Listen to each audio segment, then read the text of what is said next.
Hello, everyone. My name is Regis.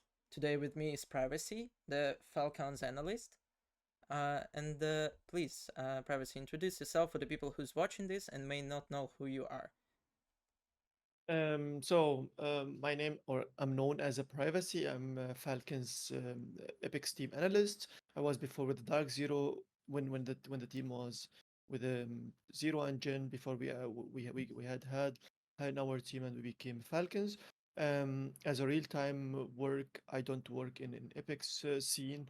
I do work in a part time in Epic scene as an analyst. I do work full time as a product manager in robotics and machine visions. This is my main job. So, your real life job is connected also with analytics, with programming. Is it right? Yes.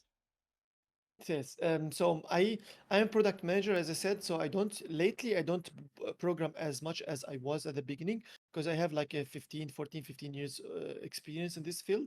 I stopped programming long time ago because I moved into the different work. But what I do right now is kind of a little bit a part of what I used to do and what I studied in my life. I had a three master degrees in my life done. Last one of them was robotic and machine vision. That's why I'm working on it because I enjoyed it. And yeah, what I do in Apex is a part of it. So yeah, I just like it. It helps me to write my programs. It helps me to do this one because it's more of a either a video processing, image processing, or machine learning that I can use into my work for the Apex analysis.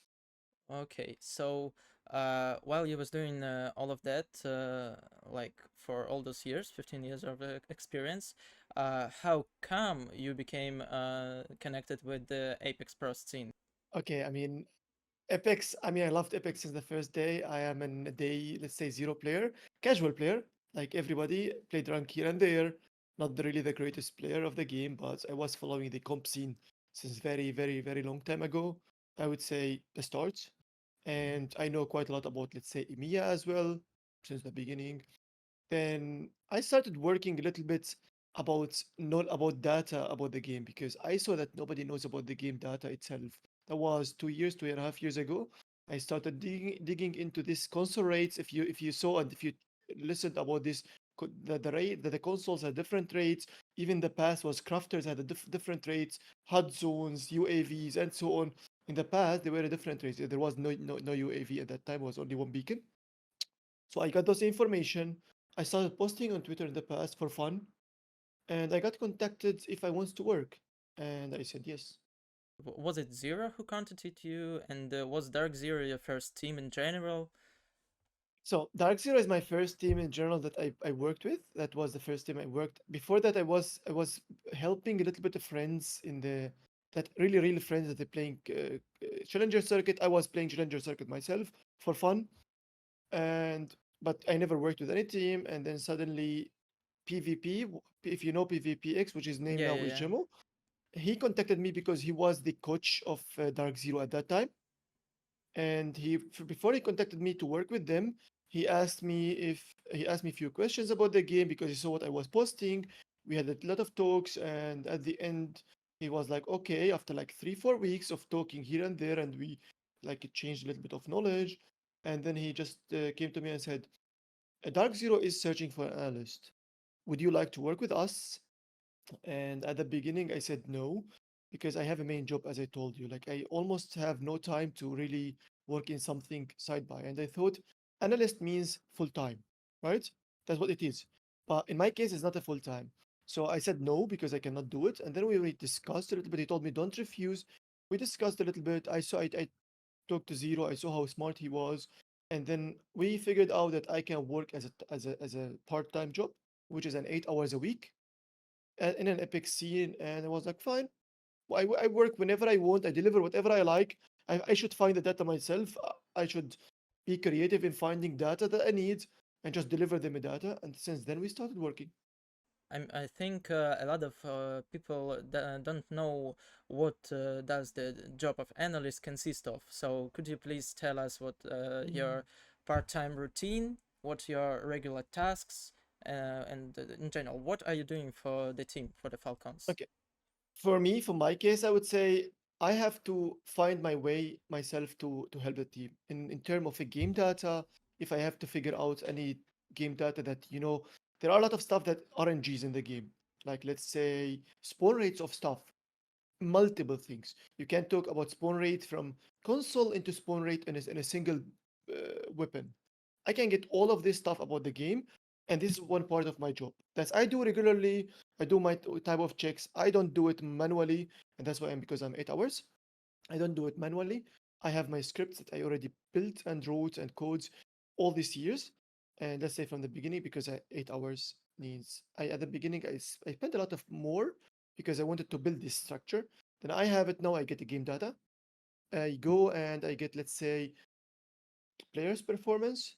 If you saw, I think on Twitter you already have a little bit. I posted one video on my Twitter explaining because I got the questions in a Play Apex when I had the interview, and I posted a video explaining this. So I do type of RNG minimizing. I do player performance, player team performance, other teams, how they perform in certain zones. Let's say because I bring our performance for zones, for certain zone, for certain things, and I play other teams as well. How they perform, because in case let's say for example, we are playing SkyWest, for example, and Aurora playing Sky East, and we are struggling in a thermal zone.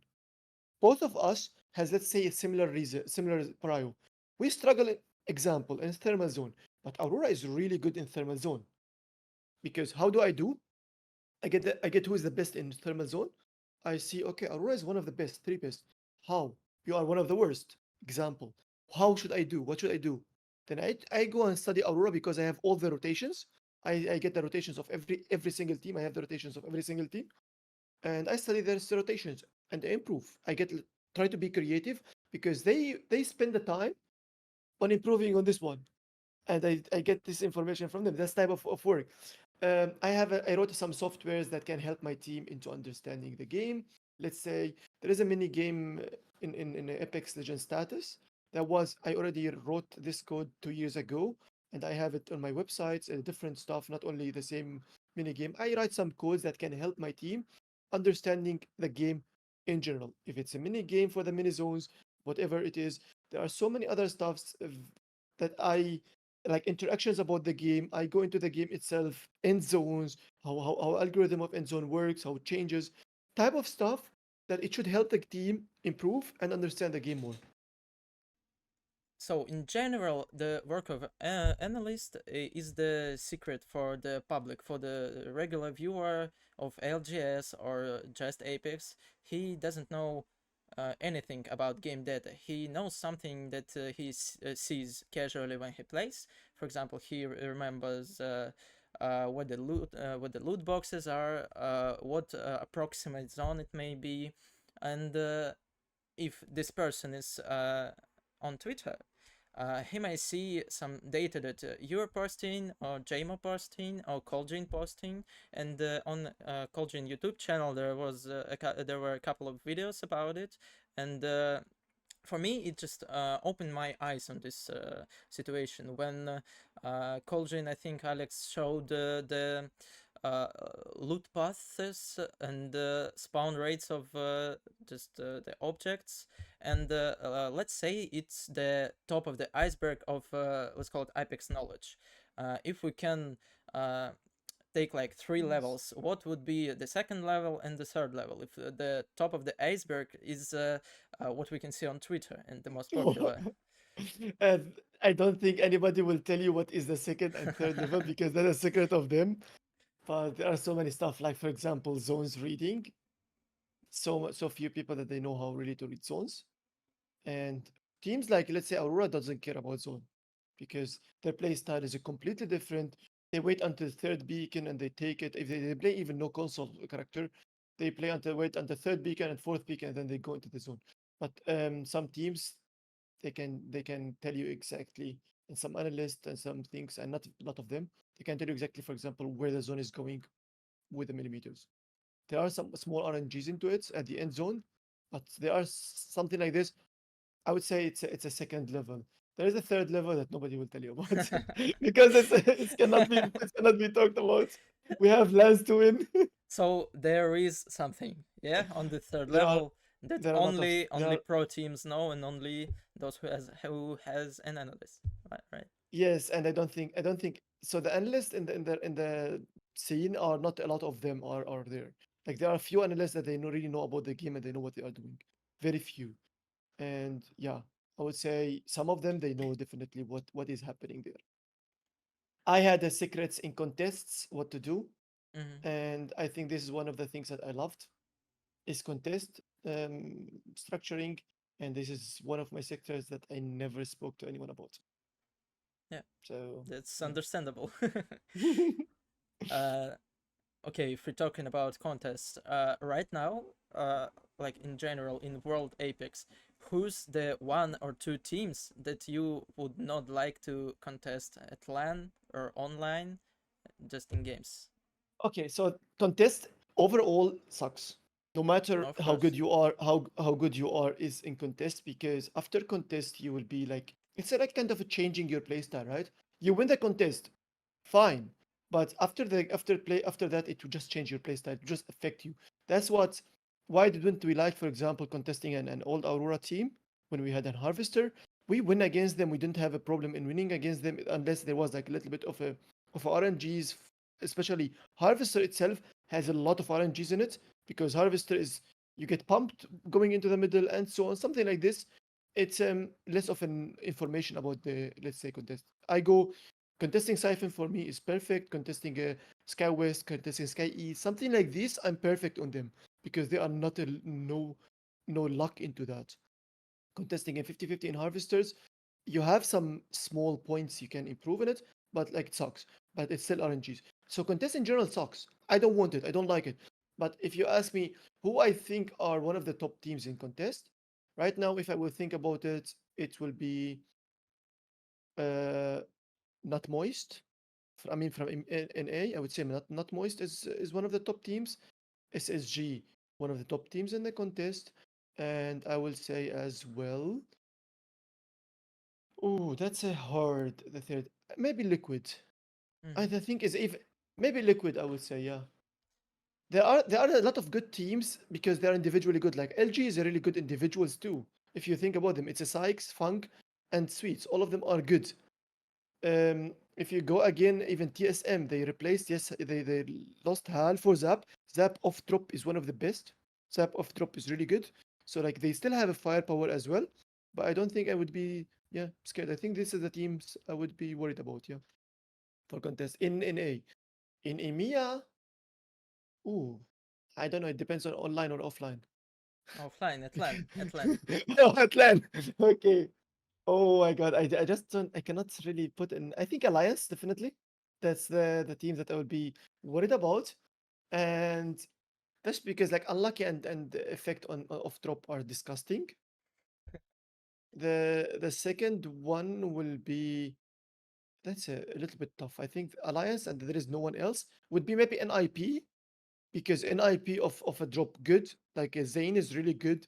Amphi is really good shooting their guns. And plus they have a IGL that is actually crazy. He goes to contests, fine. You know this video, I'm crazy that he is. Naski is a crazy with the contest too. So I would say this is the teams. I don't know.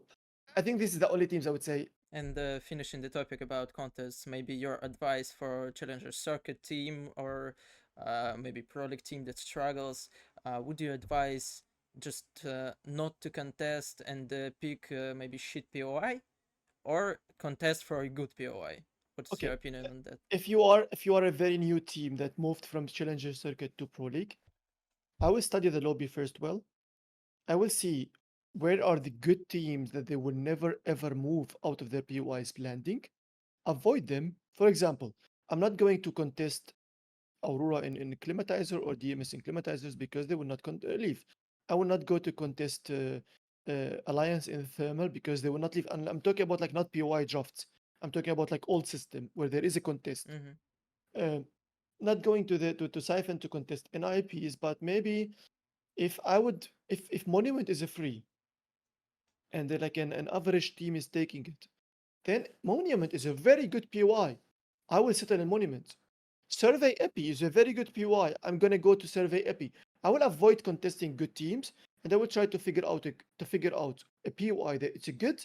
And even if it's gonna get contested, will get contested by an average team. If I'm in a good team coming from CC and I have firepower, I will not be worried about the average team. I will scare the average teams in scrims by killing them in scrims, practicing my contest, because most of those people do not practice their contest before they come into that because they are average team. Mm-hmm. Good teams knows how to contest their POIs. Average teams don't know. So I would be practicing my PO. I have the firepower as a CC team. I came really. I have a good shooters. I will learn how to contest my POI. I will claim it. I know that if comes mid team, I'm gonna shit on them and they will leave. So I have my established, but I will not contest the good teams. 100%. By the way, we can go and talk about the new system, POI draft, because it's really a huge change to the game.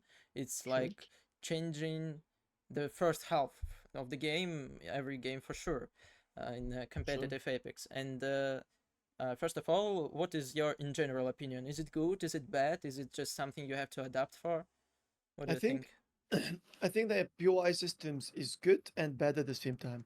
It's really good to prevent griefings, but it does not reward good teams. Like for example, it doesn't really reward too much good teams like us. We were willing to contest our POIs. We know how to contest our POIs, and we will take our POIs from any teams. It's a, you can call it as a little bit of an ego, but I don't. I think it's like kind of reality because we had our POIs settled even if somebody wanted to contest us, we win our contest against them and we had the POI settled. It hurt us because the maps are not like at least not the maps, but Vort's Edge is not balanced. So that's the bad thing about the POI draft. If you want to make a POI draft, you need to make a little bit of a balanced POIs, like a little bit improved Kaiser, a little bit improve a POI like a Fragment East, a little bit improve a POI like a Dome. Make some kind of a balance to the POIs. So when there is a team wants to go for other pick, it's okay. It's a valid pick. Increase one POI as well in Frag East and in a World's Edge because at the moments you have to go and pick mode or you have to go and pick Mirage, or you pick a Frag East as a last pick because, or you have to play Epicenter. All of those POIs are not valid POIs. It's a punishment. Yes, you have to adapt. Everybody has to adapt. But why should I play from a bad POI versus another team? Yes, good teams will always do good from those POIs still. Bad teams will not even improve too much. So balance the POIs a little bit. I would say POIs like Siphon and Climatizer, which I am benefiting right now at LAN from them because I go and claim it and they contest it. I think this is not a good idea. Barometers where you can contest, I think this is not a good idea. Either make every single POI contestable or make every single POI not contestable. But making like a Siphon and Climatizer, I know what the idea they're thinking about when they did it because the POIs are big, can be splittable. But in this case, you are punishing a person or a team that wanted to pick Siphon and the other team can run away from them. Pick something else, loot anything, and run. This is not a full this is not a full contest, you know.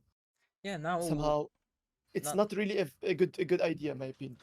yeah, Yeah. as far as I saw, much of a contest now are just one team running away, looting one building, running away for something even worse than the shit POI they could have picked instead of it. Yes. Yes. But also at the same time, there was an opinion at the when the update was only introduced that now we can finally see who's really good IGL, who's really smart, who's not smart, and Yeah. some people were saying it. What do you think about that? That POI really shows who's the smart IGL who can. I don't think it's about smart IGL. It's about more an IGL that understand the game most and a little bit of a knowledgeable out of everywhere. I from the first moment I said yes, I was against the POI draft. I can say it, but I knew that we will be farming on this one. Why? Because Zero played from almost every single POI in the game before the POI draft. He even qualified to land in split one from Dome. He had to qualify from Dome. He played LAN in Shipfall, from Siphon, from many other from Mill, from so many POIs in the game, in LAN, in online, so many different POIs that he knows how to play the game from somewhere else. Other IGLs don't know how to do it. Other IGLs are just sticking to one POI their whole life. So this is a little bit of a different, and you need to adapt Or I think it just show you how who can adapt faster and to understand the game in a bigger level. And here comes as well the job and the work of an analyst plus the coach, because it's a lot of information that you need to gather about every single PY. This is a job of both the coach and the analyst, plus you have to have an idea. I think some teams struggled. Like I don't know what I haven't watched even Aurora, why Aurora struggled in that one. Never seen it. Never watched their POVs. But one of the good teams that struggled in the POI draft were in EMEA, for example, Aurora. In APAC North was CR, which is like Aldridge Trinity CR right now. That they struggled and they didn't even make LAN, and something is a little bit like weird. You can feel it. There's something wrong with these teams. So what happened? Like a team like Wipo, the one that won last PL in APAC South, and the one that is called was the Wanton Dumplings, and then they got to sign to Wipo. Hmm. They didn't even qual. Like there is something they struggled in the POI draft. So many teams struggled in the POI draft. From 1 to 10, how do you think, how important do you think the analysts, your job is for the team? And what do you think will happen if tomorrow Electronic Arts will prohibit having analysts and say that there should be only 4 people, 3 players plus coach? I don't know how they will have to prohibit it, but let's assume the EA says no analysts are not allowed. I think that the competitive Epic scene will not develop too much. This is a difference. You can think about it how Epics was before analysts started working in, and how Epics right now. Epics right now is a real developed comp game. People understand it a little bit deeply. In the past, people didn't understand even that the consoles had different spawn rate, and that's actually to that level was comp Epics undeveloped. Nobody understood how teams rotate. Nobody understood anything, nothing. And see how the game right now is. I think if they stop, the game will be exactly not develop more. They will have the same knowledge until now, right? They have it, but they will not even get into different level and higher level. So, again, talking about your job, can you name some tools, maybe just the names and a quick explanation of what it does? Just tools that you use? No? I can tell you, I'm just using a programming language that it's called Python. I'm working with Python, and all the codes I write and the softwares I write are in Python. And I just make codes to. I already have multiple codes and tools that I already self-written that I can use, but writing my own code, so I don't have like an external tool to Mhm. make it except that programming language itself. So Uh, everything is just done by me, written by me. it's I can tell you something. For example, I wrote a code that so many people knows it at the moment that it's called Mapbot. You know, this one is somewhere in the on the Twitter that it can retrieve a little bit of a team information, a little bit data. I had the same code, but more different. It gives me more stuff that I need. Written in my own like my own code, written in Python. So this is, for example, one of the stuff. There are another things for analyzing data from streams of people, and there is a lot of stuff about gathering, for example, end zones from streams, because I don't do it manually. I just I know like, okay, whoever streams epics at certain days, I want to have them and get the information of them end zones, if they play rank, if they play pubs, if they play comps, scrims, anything, tourneys. I just gather their end zones and have it, for example. And then I have from that one, I have another tool that allows me to get an information about mini game, for example, for testing this one and practicing in end zones. Another one that gives me information how the algorithm changed. But all of them are tools that I wrote. It's not like something that I have actually bought to use. It's just self-written ones. so now we can transfer to more uh, game questions, even though we Mhm. already. So we're going apart from being an analyst and being just a person who knows a lot about Apex. A Uh, little bit. what character is your favorite in Apex? Who do you main when Oh, you play? Bangalore. Bang Bangalore. main. Bang. I Oh, am okay. Bang main. I love Bang since long time ago. A lot of I'm a cool big Bang people main. main Bangalore, like I Shiv, love Bang. Impulse, Yeah. now Yeah, Privacy. exactly. And what was it like that from the day one, day zero, when No, you no, started not playing? from day one. I swapped a lot of legends. I would say season 8, 9, I started completely main Bangalore. Mhm. Season 9, I would say completely maining Bangalore. Before that, I was just playing every single character. I had Octane, I played Wraith, I played Bloodhound for long, I played everything. Almost tried everything to play. But yeah, Bang afterwards stayed on it for a long, long, long time. I understand why you picked Bank because when I play Ranked or play some scrims, I also main Bangalore, and I know all. I think uh, most of the pluses of this character. But for people who will watch this, please explain why do you think the Bangalore for you? Why Bangalore for you is the best legend, the most, the Okay, one that you use the most. because me when I play with any teams, it doesn't matter even if it's rank or when was playing challenger circuit or I play scrims afterwards for fun. I'm a little bit of the IGL of the team, I would say. That's my characters. And Bangalore allows me to do this. Allows me to control the game in a certain level, allows me to scout, allows me to control rotations, allows me to save teammates, allows me to do a lot of stuff. Zone teams when we get a fight. This is the job of a Bangalore, and I feel myself under control when I have it and as an IGL. So I played it and it felt so good and it felt like exactly what my character was. Okay. So that's why I played it. Yeah. Right now, there are only two competitive maps in Apex. We saw the Mhm. different picture at EVC, but at LGS, I'm sure for at least the year 5, there will be only World Session Stormpoint.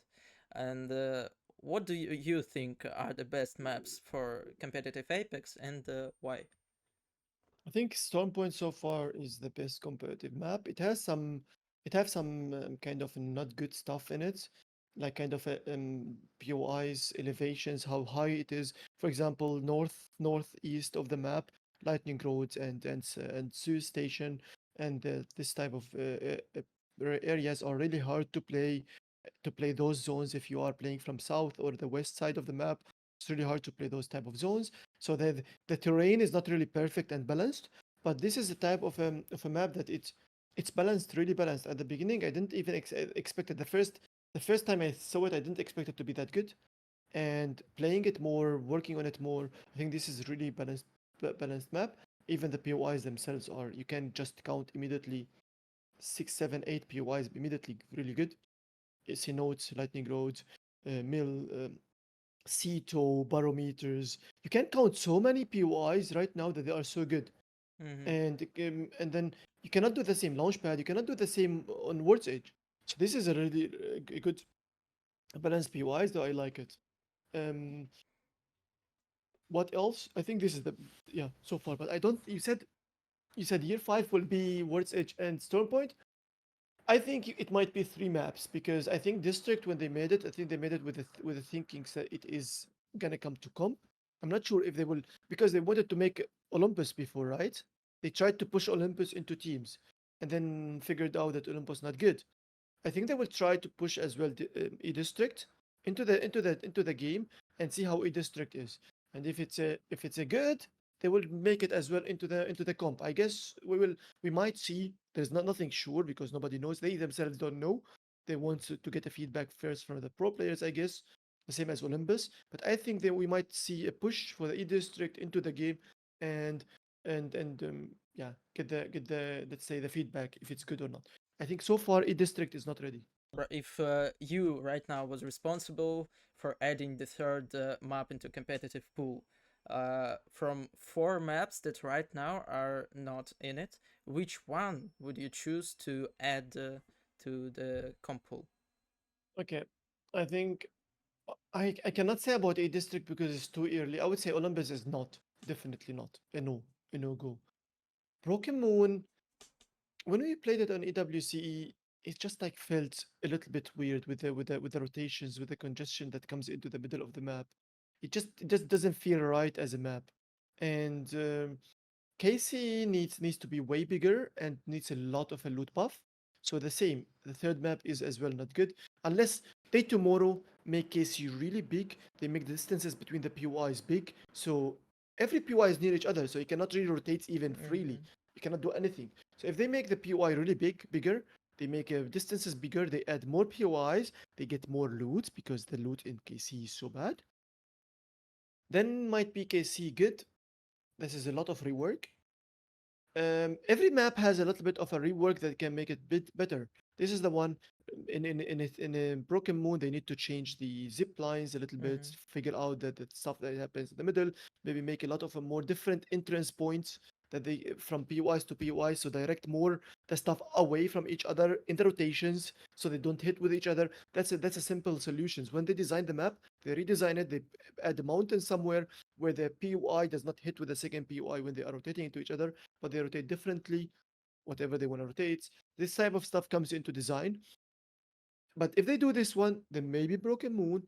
We see now every single one has a problems. Olympus has a lot of problems, but I don't think it's a fixable.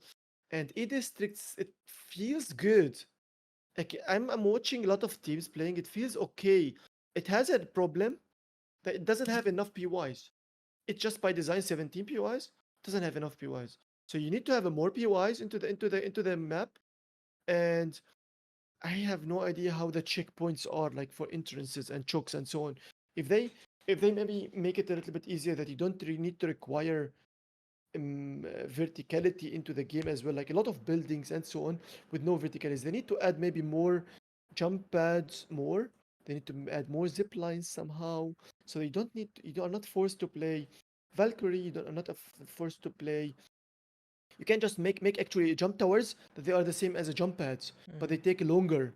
Let's say for moving from where somewhere to somewhere, instead of having a zip line that you can zip up into the jump tower, you can just make a jump pad the same as what they do right now in the district, but it goes you so long and it's so slow that it takes the same because the zip, for example, a jump tower takes 15 seconds. You don't need to make it with 1 second getting up because then it will be OP. But make it that it takes 10 seconds to reach a real height and then you can fly. Something like this. You can even interrupt it because the same as zipline, you can jump off it in case you get shot at. Something like this. Make into creativity more. Um, don't force teams if they play it to play Valkyrie, to play Pathfinder, to play Horizon, to play anything that gives them this verticality. Don't force them into this. I think the map and add more POIs. I think the map can be good. It needs a little bit of a reworks plus adding more POIs. I think that will be good. Yeah, it's Well, even different feelings, different vibes. and from maps we go to characters meta. Uh, Meta in Apex is really unstable. It like changes every split, I think, when the Mm. more or less big update comes out. And now we have more of a Crypto Watson meta. Uh, Oh. Yeah, and first of all, let's delay talk about crypto. Let's talk about what is your personal favorite character meta, and what do you think is the best meta to watch for Oh. the best viewer experience meta. And from the past meta's best viewers experience, I think it was either the first meta ever, which is like a Pathfinder's Wraith. Watson Wraith. Mm-hmm. People enjoyed that once because it had a lot of pure mechanics into the games. The mm, game wasn't even super developed like as right now, and people were really relying too much on mechanics. That type of meta when it played was so good to watch. I think the second one might people says no because they just don't like the Varg. I think the Varg Gibi Caustic was a good meta to watch. It had like the shotgun fights and the knowing a little bit of how to slam a good spot unless you are a brain dead team, slamming and griefing a team, but like slamming a good spot, trying to stabilize on it, take a fights, try to push buildings in. I think this wasn't a good meta to watch. Plus, not, I don't know. It required a little bit understanding, especially that people didn't have a good macros at that time. So if you have a good macros, understand where to play. The games was super easy to play. And my personal one, I think, which is I don't know if I have to go with it because it has an issue. It's a visual clutter. Bank Cat Horizon, I liked it to play, but it has a lot of visual clutter that I didn't enjoy. So yes, I like that meta to play, but it has a lot of visual clutter. I would stick to the first meta now, which is a Pathfinder's Wraith, because it was very beautiful to watch. Okay, It was beautiful to watch, but now we stuck with the Crypto and Watson. The APAC North teams were practicing this meta, I think, for the whole game. Like And from day one, every split, every LAN, there was a APAC North crypto. team that was playing Crypto. But Yes. just as with the Caustic meta, which works only when there are few Caustics in the lobby. I think it's the Mm, same with Crypto lobby, because now when we see the majority of Cryptos, or 10 Cryptos, it becomes really weird. What do you think about it?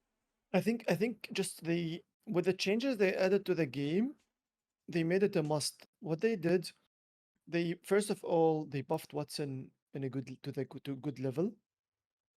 They buffed the a little bit the console characters that they have a little bit the I mean the controller characters that they have a little extra HP when they are in zones. So Watson had to play. The people had to play Watson. The first thing people thought about to counter Watson is crypto. With the changes they did to the UAVs that they are now spawning everywhere. Yes, the scanning range is smaller. The XP you get from them smaller, but when you have every single UAV and you are a crypto, I think it's a perfect for you for every single zone. So perfect. The crypto was just like and they buffed crypto to be invisible sometimes, like with this 6 second perks. They gave him some buffs. The wall hack when you EMP for the 4 seconds and so on. So they gave you something for crypto. At the same time, they gave Watson and they told you, okay, I'm giving you the exact answer. It's crypto. I gave you the question which is called Watson, and the only solution to the question is it crypto right now? So you have to play crypto plus everything I gave you with a solution. I even cheated you the answer. So you have to answer with the crypto, and that's why people are arguing with the crypto. There are an anti-metas to cryptos, clear, but in zone, when you are playing, especially in zone, you should be sticking to cryptos things because it gives you so many values too. So yeah, there are Uh, some anti-metas for sure. yeah, and what characters should play the team that hates crypto, that just Okay, can't play with crypto? okay. And let's observe two options: either team playing zone or either team playing edge. Even though edge right now is uh, So became if worse. you if you are playing on edge, you need to play bank always, no matter what happens. You have to play bank because the character is broken not to play. Forget about. Um, you need to play two type of characters if you are playing on edge. A character that cuts you distances because what you will be doing, you'll be stuck on an edge with so many teams in the zone, like in a real lobby. You will have a 10, 12 teams in a zone, like 12 teams in a zone 4. You cannot even get in. You'll have an 18 to 19 teams in a zone 3 to get in. Little bit of a tough lobby, not group stages in LAN, but in the winner brackets or the finals. That's a real lobby. So you need to find a legend that cuts distances, and you need to find a legend that lets you stabilize or hold a spot that you cut the distance to it, and you are in it now, and you have to hold it and does not get affected by crypto because everybody is playing crypto around you. Because when you will do cut the distance to somewhere and try to coexist with the team will EMP and try to swing you out and kill you, and clear you will die. So to the crypto teams, if you don't have the character that can allows you to do this, if you think about it, characters that can cut distances are Pathfinder, maybe Zipline, especially the level 3 perk Zipline. You have an Ash cutting distance. You have a Wraith cutting distance. You have a Cat for cutting distance. You can argue and tell me, oh, Octane, but like then I will tell you, please stop. Not to that level. No Octane, please. Yeah, I think I did not forget anything about legends that allows you to cut distances by Uh, either having zipline or Valkyrie. having individual. I mean Valkyrie too, Yeah. clear. Hmm. Valkyrie as well. Something like this, but I would say Valkyrie shouldn't be your options. Yeah. Yes, you can fly, but sometimes you are in a situations where you have like 100 meters away from someone else that they can shoot you and you cannot allow you to Valk ult. And there is already an evax. It gives you almost the same type of not exactly the same because you cannot rip an evac sometimes, but you can rip a Valk ult because when you call the evac until it joins and until you zip up, it's way longer to take until, in comparison to a Valk ult going up. Sure. So I would say those type of legends you need to take one. choose which one the best, I would say it's either cat or a pathfinder, because they offer you more than only cutting distance. Wraith and Ash and Varg do not offer you more than that. The Mm-hmm. other one offers you UAV scan or uh, or like a console scan, whatever you want to do as a pathfinder. And you can go to a console scan for the cats, which is like a good too. And it allows you even to hold place as a cat, blocking doors, putting cues on the ground, and so on. And the second legend to hold, you have who allows you to control area. Watson, Rampart, Newcastle, um, Cat, something else. I don't know who. You can think about, like, I don't know who else I would be thinking about, but like those type of characters that like allows you to control areas and hold spots. If you think about it, I think the only one that on there are two. The only two that they don't get affected to crypto directly is a Newcastle and the cat. They partially get affected by crypto, not fully, because with the ramparts, if you saw my stream yesterday, we were doing it, even showcasing the people how it is. With the rampart, you lose the top part of the wall, Mm-hmm. which is the most important part, top Yeah. part of the wall. With the Watson, you lose everything, the gin and the fences. With a cat, if you block a door, you don't lose the blocking of the door, but if you put a queue on the ground, you lose the queue on the ground, which is partially affected. But you even can wall in. If you, let's say, you played Pathy with a cat, you can cut a distance with a Pathy, and you can even, when you get an EMP, wall it. So you just like delay them. They will not cross your wall unless they will be like a blind. So something that can buy you time. Or you can play Newcastle. When you put a wall, you lose the energizing when you get crypto EMP. You don't lose the wall, um, you lose the queue, but then you don't really use your queue when the other team is EMPing you at the Engage. same time. You use it after the team EMPs you, so it buys you time. Those type of legends allows you to buy distance, to hold the spots. And this is the two, I would say, legends for the playing on edge. If you play in zone, I will go more into playing Crypto Cat. If you don't want to play Watson, you play Crypto Cat. If you don't want to play Crypto at all, small option would be Watson Cat. Not really convinced into this, or maybe Newcastle Cat. Still not convinced, because you will be drained of a heals when you Mm-hmm. play into zones when every single crypto is EMPing you, EMPing you, EMPing you. You'll just be with no heals unless you play all your time armor dropped. Or some teams, which I hate it, says play conduit instead of who. The question is, if you play conduit instead of who, you need to drop someone. Doesn't work. So like, I think the best option will go for crypto, Watson, crypto cat if you play in zone. In this situation, when the zone teams, there are a lot of UMPs, so even though the team just sitting, not picking, not Yeah. lurking or something, they're still losing a lot of resources, a lot of HP.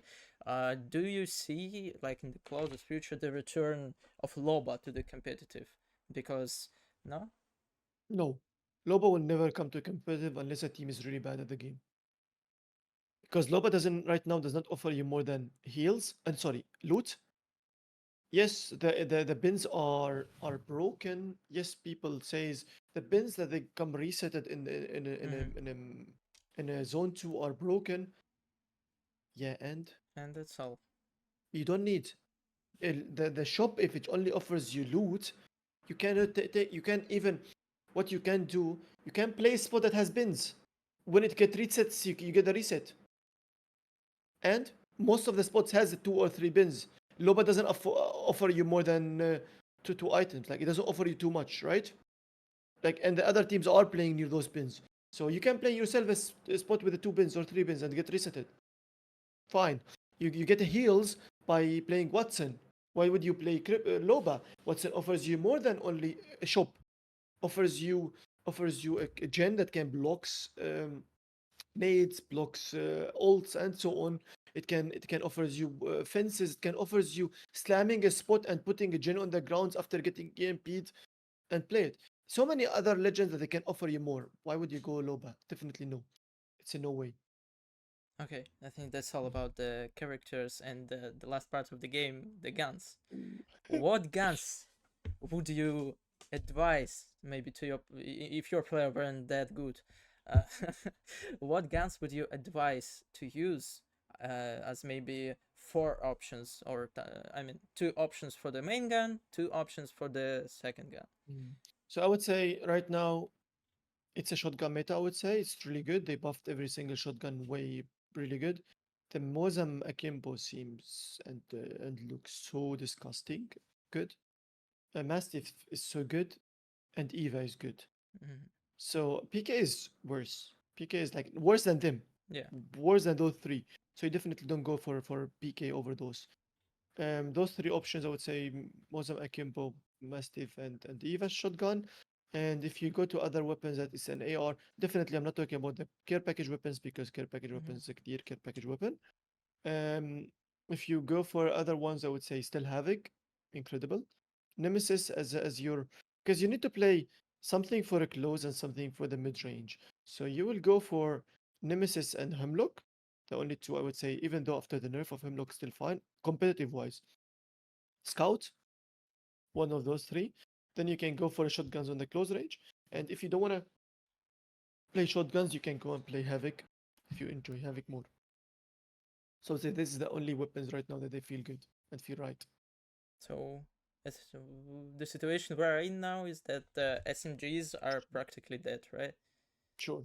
They are Um, already dead. They are already dead a few seasons ago since they took away the 301. um since away the no Ah, since yeah, they took yeah, yeah. away the Digi and they died the SMGs and I would say the Vault was okay to play, but when people figured out Havoc. that Havoc exists, which is a lot of damage per mag, so and is so fast to kill with the Havoc, so people start playing Havoc. I would say SMG already did. 301, they tried to buff it. It's a little bit of a small buff away to be a really usable gun, especially for the mid range too. But they needed to add more bullets into the 301 and it will be so good. They added already, but it's not enough what they added. You have a series in your Twitter, when where you showing some secrets or stuff that most of the people didn't know about Apex. For example, some tricks. I remember the thing about Trident that you can jump off in the direction you want. Mm, I remember the thing about the Horizon door. I remember something about Watson's Gen. mhm. The radius. Uh, which one of those things surprised you the most when you found out? Which was the most interesting to find? Oh, oh. I think the one that I liked so much when I found I would say the cat wall that you can get unblind when you go through your cat wall because that was a cat meta. Mm, When I first figured out was like really useful because when you were getting into a cat enemy cat wall, you get blinded. But if you use your own cat wall, because at the most of the fights were cat wall to cat wall, mm, so when you just go instantly play near your cat wall, even if you go through it doesn't matter. You just like unblind yourself. I think that was the one I liked so much. But the rest, all of them I like them the tricks. yeah. But yeah, all of them I like them. What I found, I've still so many of them, but like I'm lazy to make videos, really lazy to make videos, and yeah, and but I think this was the one I liked because it was during the meta of cat. Now about the competitive Apex. Uh, Mhm, for your whole career, for this, I think 2, 3 years, mhm, you was always working with some kind of star players. I mean, you was playing with Zero since the beginning. Now the Gen and Hal added. What is I mean, Hal added, of course. yeah, sure. What is the hardest thing when you are working with such a star players? I mean, they're the most popular at this scene, they're most successful at this scene. Uh, is it hard? Is it easy? Are there It is yeah. it is easy and hard because first of all, it's easy because you are talking to people that they are so smart and they understand the game on a high level. You don't even need to be putting an effort to explain them something. They're super smart. They're super good. Hard is to to find the right information for those people that they can even still accept it because they know a lot. It's always about finding the things that they don't know. And this, I think, the hard part of it. I think good that I am doing a lot of data and they don't know how to program. So I can get them something that they can get them something that a little bit they don't know maybe, but they know quite a lot that to the level that I sometimes says, why am I even working? Like they know so much. But the type of as I said like data and stuff I provide this, I'm still happy. I have my own super value for them that they yeah they cannot do it themselves, but they know a lot about the game, which is super easy for me to work with. And is it easy in case of personal communication because they're big stars? They have a lot of stuff to do. Is it hard to find time for them, or maybe No, everything is strictly scheduled?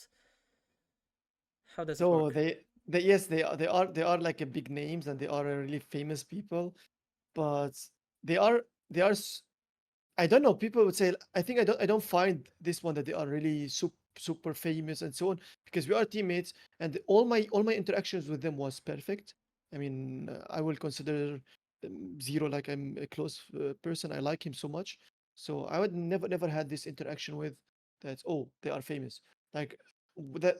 Yes, I worked with her lots all this time, and when first time we met in EWC, kind of as a teammate that was like just as we know each other for long because like he just treats you as in a good way, treats you in a normal way. The same for Zero, treats me in a very good way since the first moment. Zero when first land I saw he was with the Jin. They were behind the chairs of them and they just searched for me in the arena to say hi and to hug me the first time ever we met in the real life.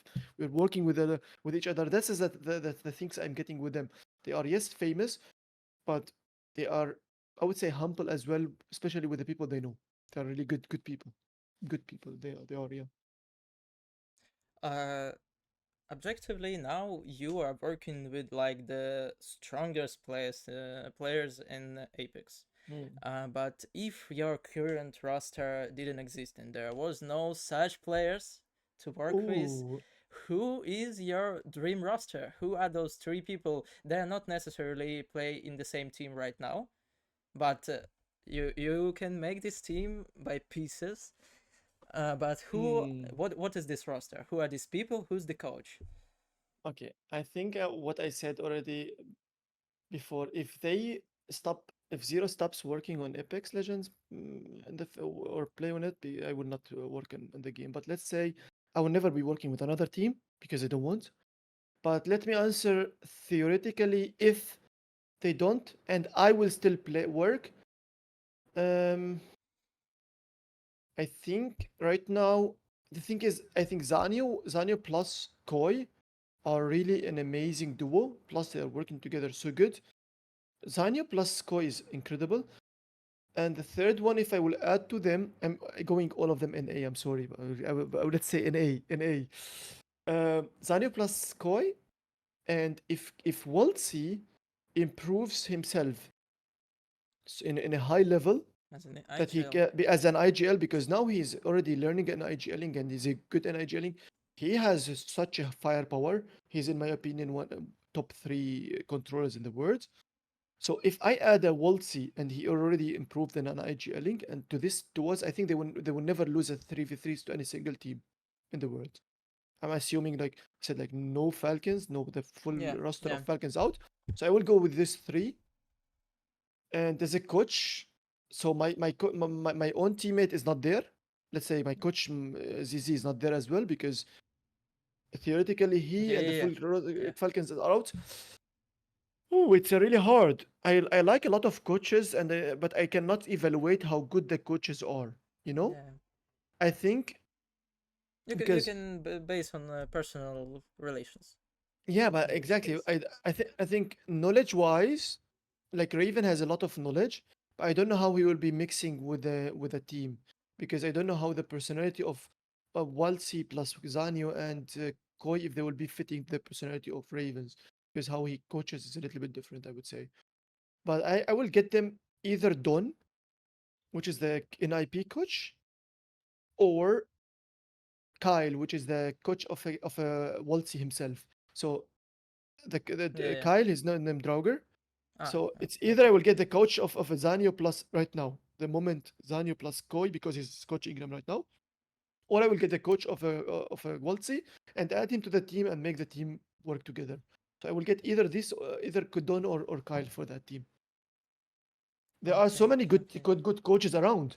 I would say, don't get me wrong, there are like so many good coaches. There is from NA, there is still Hotsik is a good coach. Talmage is a really good coach. There is Raven is a good coach. There are so many good coaches in NA that you can add them to the team, and you can even in EMEA you can get a lot of good coaches. I am personally not attached to the EMEA coaches because I don't know them. But I, for example, from what I know, Rugby when he was an IGL, he was smart and he was a, I think he is already the one that changed a little bit of the play style of Aurora, so he has the knowledge to add it. I'm pretty sure that he's one of the good as well, but I cannot evaluate him very well to say he's a good coach or not good coach. I think he's one of the ones like North, maybe. um I don't know who else. I cannot remember all the coaches in the scene. Like Disbelief did with the DMS really good with work too. So those all of those people they added value. At least the team success was coming. So I would say those are a lot of them are good coaches. But if I will put in my startup, I will put either Don or Kyle because of the personal relation and because they already work with these players and they can improve them. Obviously, for the Apex competitive scene, there are always uh, there always can make some improvements. And if you were responsible for the game developer or the organizer of the tournaments, uh, what are three things that you would improve or change or substitute uh, in order to improve the quality of competitiveness, just improve the Mm, competitiveness, improve the viewer's experience, and the game state as a competitive discipline in general? What are these three things? okay, so if we talk about purely, there is a different things. If we will talk about the game, or if we will talk about competitive epics, so there is a two different things. If I'm assuming I'm not a game let's say dev, but I'm a person that's let's say a wizard. I can make magic. Yeah. Three things in the game I need to change that they can be good. One of them should be definitely that everybody wants. It's a good anti-cheat so that the game experience as a normal casual ranked players, overall players, tier 2 players, I would say a good anti-cheat, a good audio, and good servers. Those three things it can give the players a good better experience, right? Competitive wise, I want I want to I will try to market the game competitively more, that it gets more support in in tournament wise, more money pumped into the Epics competitive, because yeah, EMEA doesn't get anything, and even NA doesn't get too many things right now. We need more. So if you put more money into the scene, support it more, maybe I will add a team skins or anything, or even tournament skins that people can buy and increase the values, or maybe a monthly skins, whatever, that can go into making a tournament monthly, whatever it is. I don't know what are the ways of doing the tournaments and the monies, but market the game more and build your whole game around competitive. I know that casuals will hate me. I know that casuals will say it's not always about competitive, but as a casual, I like the casuals themselves because those people are making my game alive. Because of them, because of a more casuals and more viewership, the game can be improving more. And this is the game I work right now on. Even if it's a part time, it's the game I work on. I want them as well to be happy. But as a casual, I think I'm telling you, casual. If you just watch Comp Apex, I think you will like it, and I think you will improve a lot. Understanding the game more, watching your favorite streamer, watching a lot of players that they're playing tourney, trying to understand how this type of a high level plays. It's something interesting, just interesting for you. The same as going to the gym for running 5 minutes on a treadmill, or just seeing someone that is not doing a good routine for workout and getting results.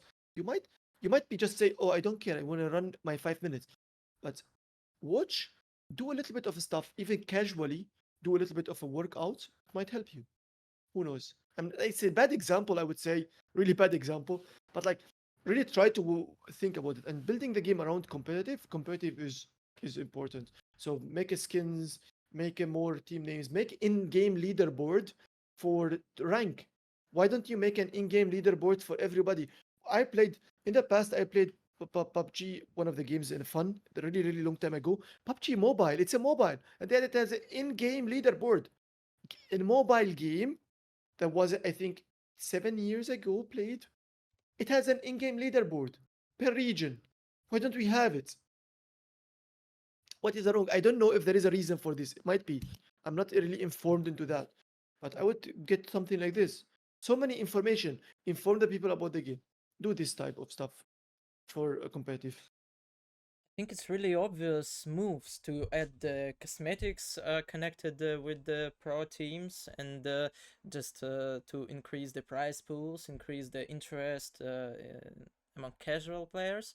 Why do you think Electronic Arts is not doing? They tried it once with the 22 championship, which was regional thing, and there was Was it good? no. Huh?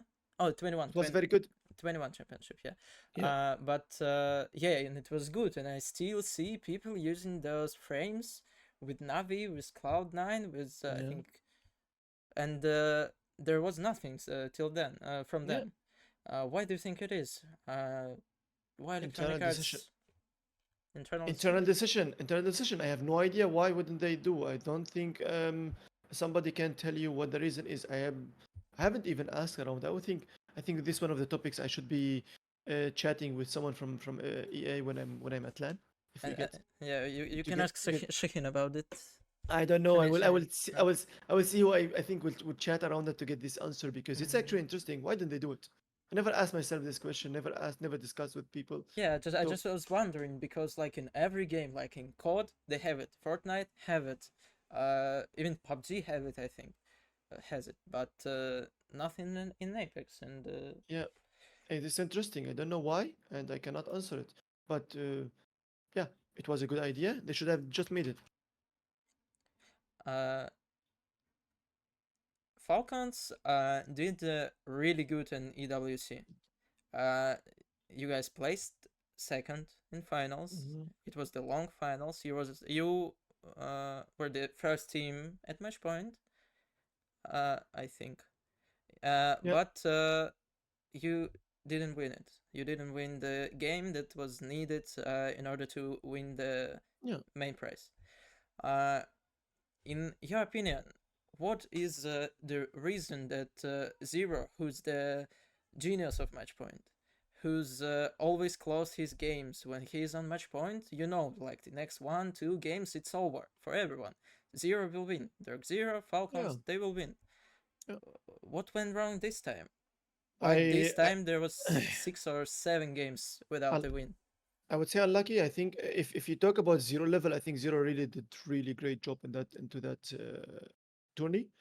He even put us in a very good spots multiple times, and every single time we're in a good spot. Let's say we had the chance to win Fragment East zone, the one that it ended in Fragment East, which was Aurora won actually. Aurora even won it because our side after we finished was a free because the team we fought was LG and the last time person of LG died to zone trying to armor swap. So the full side was a free and Aurora just walked in. Winning that fight in a 2v3 situations was an obvious win. Just didn't happen. We lost the 2v3 to LG after killing one of them. You can't really blame a team for or blame Zero for not having it or blame the team. It just happened. Mistakes happens. Um, we fought it. We lost the 2v3. Happened. If we won the 2v3, the game is over that time. And this one, there is no doubt that we won the game. We won the tourney, but we lost it. Then another chance, we had this Northpad game. We lost it. We were in a gut spot. We were put in a gut spot. We lost the fights to LG that win us against the game. Twice LG. We lost to them. Um, I'm not gonna say like I said like we cannot. People said 0-0-0, but what Zero did? He put us in every single time in a good spot. We didn't win. What can we do? What can you do? We lost. I think people just complain about Zero because of the no of the barometer zone and because of the Kraber shot. People, the baro zone we don't win. Just we don't win. It doesn't matter. Whatever happens, we win in one case. Zero did a good decision when he saw the alliance running away from the cannon towards GG on the height because GG will win the game every single time. When he saw them walking into this and he mirrored them, we win in one condition. If alliance committed into GG, committed into the fight to GG, and we go and third party that one. Not there is no other reason we can do it. There is no way to win it. Even if we clean wipe it, we don't win. We killed Alliance even. We died to the Bangalore ult, but we don't win it. It's just GG will win it in every single scenario. Uh, is there something like just one or two things maybe that after the EWC you think you have to improve? Not just you did regularly from one LAN to another, but exactly after the EWC results. From And EWC to split to playoffs, what I think would you I think improve we or I think change? we really played perfectly in every single things. There was a small stuff that happened during the games that denied us the win. I don't think we had the most points in the lobby. Even at the group stage, we dominated the group stages by far. I mean, we had an amazing run, just like an amazing run we had.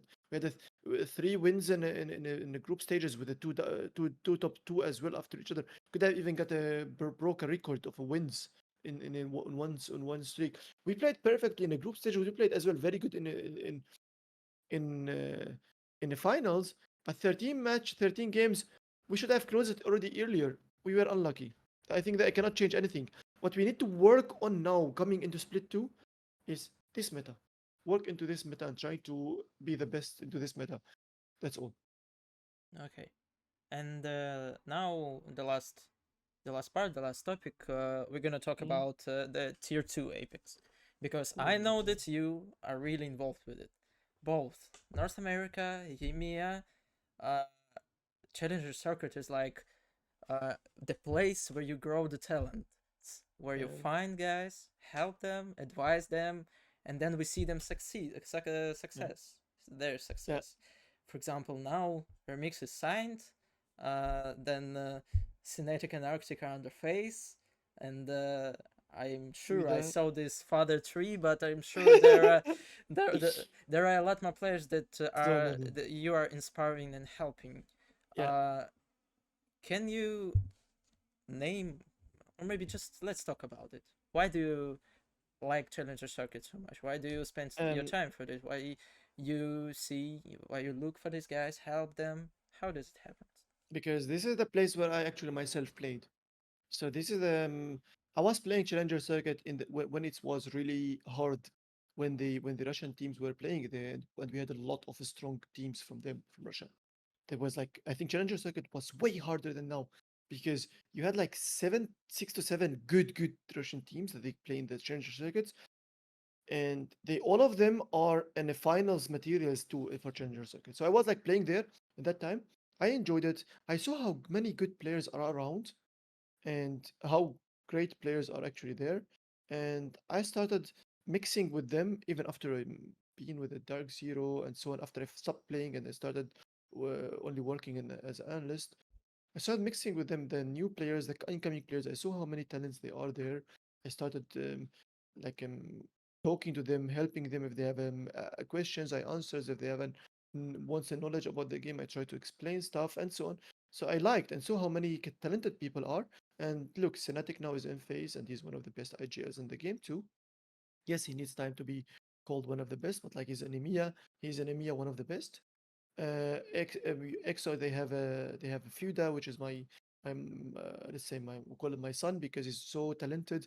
I was playing with him so many scrims as well, supping for him, playing with him before when he was in Challenger Circuit. So like I know him since that time. Henchman the same. Henchman when he came. Poor Henchman from Navi, when he came from console to PC, he was a level 20 and he got I think top 50 bread or top 40 bread and he got banned for no reason, just because he was like this, and then he got banned. and he was not allowed to play LGS, and nobody was listening to him, and nobody was hey. And then I had to help him to resolve this one because the guy is good. The guy was into EWC and was flying. You already see how good he is. The guy is good. So this is what type of people I like because like I see that the talent is there. I know that he's not cheating. I see the talent is there, and I try to help if I can help in anything. If in trying to solve it, if something, I try to connect him to the people, and so on. Or if someone like Senatic needs an advice, needs a knowledge, blah blah talk, something like this, they are everywhere. Atinum now from Trojan got got signed. I was playing so many times with all of these players that remix as well. I was playing with him as in TDMs in our Discord with the Mozen, with all of these tier 2 players. I played with all of them. So I know all of them, and that's why I'm involved in this scene. So you know all of tier 2 players. So please, who do you think right now? I see there are a lot of succeeded talents that are now in Pro League doing good. But some players are still in tier 2, still in Challenger Circuit, and their bright futures on the upcoming. Who do you think right now? You can name 3, 5, 10, as much as you want. Who are the strongest teams or players? So, um, 3 players I will say with Flizen, the French control player that is really good. I will go with the Linkser.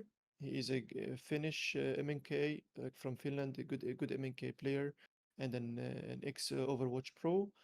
And the third one is someone called My Names, that he was actually a teammate of Mozen. Mozen is with Noctem Mm-hmm. right now. He was a teammate of Mozen in the past, and he stopped playing Apex for some time, and he's now playing Apex again. He has the mechanics that it actually allows him to be a good. And the one IGL at the moment that I think he got the knowledge and the hard working. His name is Winkler.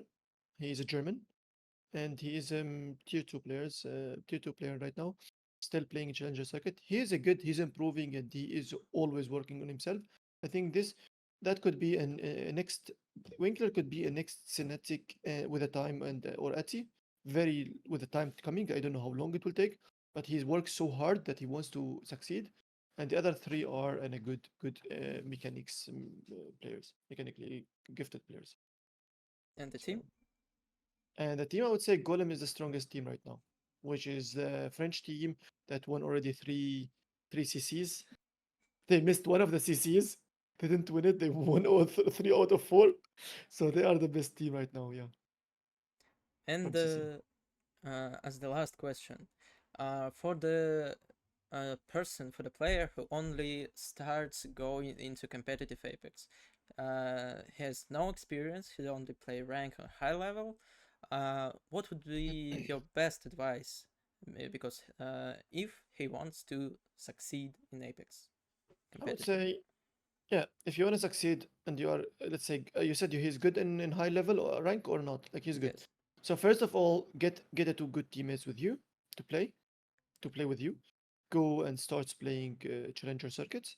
Go to scrim. There is a lot of open scrims in EMEA. EXO is organizing quite a lot of scrims for challenger circuit players. Go start scrimming, start watching competitive, start watching VOD reviews, do your own VOD reviews, try to involve. And if you have, I'm not saying for me because I don't do private coaching, but if you can afford some money to go for a coach, or if you have a friends of a coach, just go to them and try to get, after let's say a month of practice, go and get a private coaching with them, see how you improve, what they can add to you as a value, and so on, and keep doing it. I don't do myself in a private coaching, that's why I'm saying it. But yeah, so Okay. that would be the advice. You start with these ones here, and Okay. monitor your progress, how good you are, how you achieved, and so on. Okay. Thank you, Privacy. It was a great talk. Thank you, Regis. Thanks a lot. It's really interesting to talk with a person who really knows a lot about Apex as a game, Thank you. about Thank Apex you. competitively. It was a pleasure. Thank you. It's my pleasure is mine. Thank you very much. Thanks a lot. Uh, oh my god. Let me drink some water. Yeah. I'm talking, Yeah, yeah, yeah, talking. yeah. I don't drink any water. Yeah. Same for Oh me, my even though I'm not talking that much. god. Oh my god.